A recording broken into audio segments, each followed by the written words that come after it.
William Lee is the chief economist at Milken. He joins me, the Milken Institute. He joins me now. Always good to see you, William. Always excellent. So look, G's economy's not doing well at the moment. He wants investment from the US. He needs US consumers and others to continue to buy his goods. So who has the whip hand in this negotiation? Well, Richard, the most important meeting at these is not the one with Biden, but it's the one with the CEOs, because China absolutely needs foreign companies. You know, foreign companies are only about 3% of all Chinese companies, but they account for 10% of urban employment, 40% of trade, and 16% of their tax revenue. So that 3% is really huge. And right now, a lot of investors and CEOs are asking the question, is China investable? Should I stay or should I go? Should I go into China or should I go somewhere else? And that is what Xi has tried to convince people, that China is not only investable, they really welcome people, and convincing people that China is welcoming investors in the environment that we have with new securities laws and restrictions is going to be a tough job. But doesn't Xi also have to convince Biden not to make it unfavorable? Because the US has made it quite clear with its own regulatory regime that in certain cases you can't invest. In other cases, there will be restrictions on technology transfer. And companies like NVIDIA and the chip industry have certainly felt the US side of that equation. Absolutely, Richard. And you know, it's a charm offensive on both sides.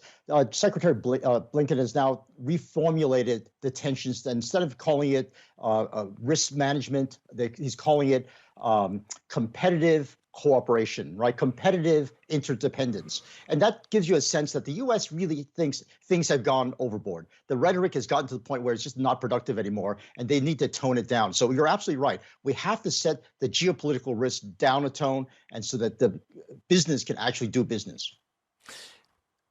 Let's put this to one side, because there's so much economics at the moment going on. And I suppose Xi and Biden will do what they wish anyway.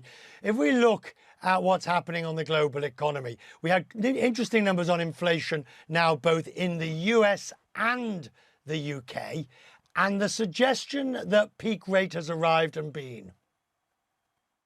Absolutely. And in fact, the bond markets have been betting on a recession for how long? How long we've been talking to one another? For years now. I mean, the bond markets have been wrong so many times, and yet they continue to believe the Fed is going to have drastic cuts in interest rates, even though Chair Powell has been saying core is still at 4%. We need to be convinced that inflation is going back to 2% in a convincing way, especially core inflation. And yet the bond market completely ignores that. But it's partly because the Fed has been so ad hoc and not provided markets with a framework that tells them this is how we're going to make our decisions. Instead, Chair Powell is doing, we're flying by the seat of our pants, and we are going to shift around as much as we can because we're going to be so data dependent. We'll let you know when the data comes in. And the UK, where the number is falling, but I'm hearing, I'm in London tonight, and I'm hearing contradictory messages from officials. On the one hand, they say, yes, it's coming down nicely, but the other hand, don't expect us to take down rates anytime soon.